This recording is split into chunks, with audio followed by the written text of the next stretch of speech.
नमस्कार, आपका मेरे इस चैनल पर स्वागत है जिसका नाम है गोल्डी कुमारी।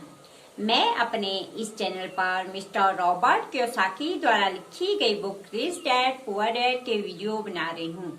रिच डैड पुअर डैड वो बुक है जो हमें हमारी आर्थिक समस्याओं के समाधान तथा क्या कारण है हमारे अमीर, गरीब और हमारे मध्यम वर्ग में होने के इन सब का ज्ञान दिलाती है।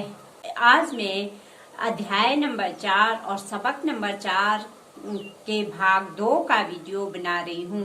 इसका शीर्षक है टैक्स का इतिहास और कॉरपोरेशन की शक्ति। रॉबर्ट आगे लिखते हैं कि जब से मैं 10 साल का हुआ तभी से मेरे अमीर डैडी कहा करते थे कि सरकारी कर्मचारी आलसी चोरों का गिरोह है। लगभग तभी से मेरे गरीब डैडी मुझसे कहते आ रहे थे कि अमीर लोग लालची और बदमाश होते हैं, इन्हें सरकार को ज्यादा टैक्स देना चाहिए।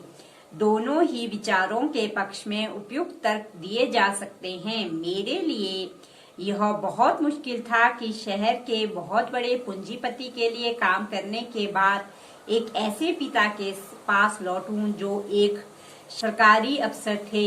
यह तय करना आसान नहीं था कि किस डैडी की बात पर यकीन किया जाए, लेकिन जब आप टैक्स के इतिहास का अध्ययन करते हैं तो एक दिलचस्प पहलू सामने आता है। जैसा मैंने कहा था, टैक्स इसलिए लागू हो पाया क्योंकि जनता अर्थशास्त्र के रॉबिन हुड सिद्धांत में यकीन करती थी। अमीरों से छीनो और बाकी सब में बांट दो। समस्या यह थी कि सरकार की पैसे की भूख इतनी बढ़ गई कि जल्द ही मध्यम वर्ग पर भी टैक्स लगाने की नौबत आ गई और यहाँ से ये नीचे खिसकने लगे। दूसरी तरफ अमीरों ने इसे एक अवसर के रूप में देखा क्योंकि वे उन्हीं नियमों के हिसाब से नहीं खेलते हैं जिनसे जनता खेलती है। अमीर लोग कॉरपोरेशन के बारे में जानते थे जो समुद्री जहाजों के दिनों में लोकप्रिय थे। अमीर लोग हर समुद्री यात्रा में संपत्ति के अपने जोखिम को सीमित करने के लिए कॉरपोरेशन का उपयोग करते थे। हर समुद्री यात्रा के लिए अमीर लोग अपना पैसा एक कॉरपोरेशन में डाल देते थे। फिर कॉरपोरेशन खजाने की तलाश में नए संसार की यात्रा करने के लिए जहाजियों को नियुक्त करते थे। अगर जहाज डूब जाता तो जहाजियों की जान चली जाती थी, लेकिन अमीरों को सिर्फ उतने ही पैसे का नुकसान होता था जितना उन्होंने उस खास समुद्री यात्रा में निवेश किया था। नीचे दिया रेखा चित्र दर्शाता है कि कॉरपोरेशन तंत्र किस प्रकार आपके व्यक्तिगत इनकम स्टेटस और बैलेंस शीट के बाहर रहता है। तो ये बताया गया है यहाँ पर जो रेखा चित्र बनाया गया है, जिससे आपको समझ में आएगा कि क्या क्या करते हैं अमीर लोग कॉरपोरेशन की शक्ति के लिए, कि कॉरपोरेशन कैसे काम करता है। कानूनी कॉरपोरेशन तंत्र के ज्ञान की बदौलत अमीर लोग दरअसल गरीबों व मध्यम वर्ग से बहुत अधिक लाभप्रद स्थिति में रहते थे। चूंकि मुझे 2 डैडियों, एक समाजवादी और दूसरे पूंजीपति ने शिक्षा दी थी, इसलिए मुझे जल्द ही यह एहसास होने लगा कि पूंजीपति के दर्शन में ज्यादा आर्थिक समझदारी नजर आती है। मुझे ऐसा लगा कि वित्तीय शिक्षा की कमी के चलते समाजवादी अंततः खुद को ही सजा देते हैं। चाहे अमीरों से छीन लो के नारे लगाने वाली भीड़ कितनी भी जतन कर ले, अमीर लोग हमेशा उसे हराने का कोई ना कोई तरीका खोज लेते थे। इसी कारण मध्यम वर्ग पर टैक्स लगे।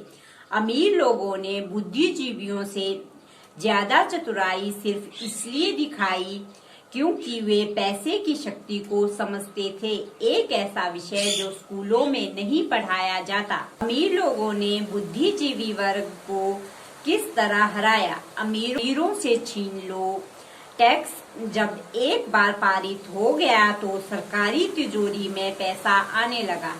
शुरुआत में लोग इस बात से खुश हुए। पैसा सरकारी कर्मचारी और अमीरों के पास जाने लगा। सरकारी कर्मचारियों के पास यह नौकरी और पेंशन के रूप में गया।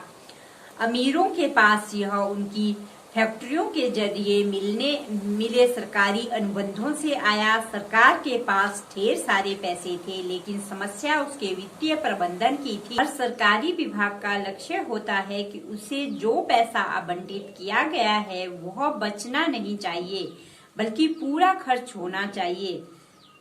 यदि आप अपनी आवंटित राशि खर्च नहीं कर पाते हैं तो अगले बजट में इसके कम होने का जोखिम रहता है। ऐसा होने पर आपको निश्चित रूप से कार्यकुशल नहीं माना जाएगा। दूसरी ओर पैसे बचाने के लिए कारोबारी लोगों को पुरस्कृत किया जाता है, उनकी कार्यकुशलता की प्रशंसा की जाती है। जब बढ़ते सरकारी खर्च का यह चक्र जारी रहा तो पैसे की मांग बढ़ गई और अमीरों पर टैक्स लगाव को थोड़ा बदला गया। इसमें कम अमीर लोगों को भी शामिल कर लिया गया। एक वक्त ऐसा आया जब इसमें वही लोग शामिल हो गए जिन्होंने इसके समर्थन में वोट किया था, यानी गरीब और मध्यम वर्ग। सच्चे पूंजीपतियों ने इससे बचने का तरीका खोजने के लिए अपने वित्तीय ज्ञान का उपयोग किया। वे कॉरपोरेशन की शरण में गए। जिन लोगों ने कभी कोई कॉरपोरेशन नहीं बनाया, उन्हें यह पता ही नहीं होता है कि दरअसल कॉरपोरेशन जैसी कोई चीज नहीं होती। कॉरपोरेशन सिर्फ एक फाइल फोल्डर है जिसमें कुछ कानूनी दस्तावेज रहते हैं जो किसी वकील के ऑफिस में रखा रहता है, राज्य सरकार की किसी एजेंसी में पंजीकृत होता है। यह कोई बड़ी इमारत, फैक्ट्री या लोगों का समूह नहीं होता। कॉरपोरेशन सिर्फ एक कानूनी दस्तावेज होता है जो बिना आत्मा वाला एक कानूनी शरीर बनाता है। इसका उपयोग करने से अमीरों की दौलत एक बार फिर सुरक्षित हो गई। कॉरपोरेशन इसलिए लोकप्रिय हुआ। कॉरपोरेशन की इनकम टैक्स दर व्यक्तिगत इनकम टैक्स दरों से कम होती है। इसके अलावा कॉरपोरेशन का टैक्स चुकाने से पहले कुछ खर्च करने की अनुमति होती है। आज के लिए इतना ही। अगर आपको मेरे ये वीडियो अच्छे लग रहे हैं और आपको जानना है कि इस बुक में आगे क्या लिखा है, तो आपको मेरा ये चैनल सब्सक्राइब करना होगा। और अगर आपको वीडियो अच्छी लगी हो तो वीडियो को लाइक कर दें। अगली वीडियो में फिर मिलेंगे, तब तक के लिए बाय।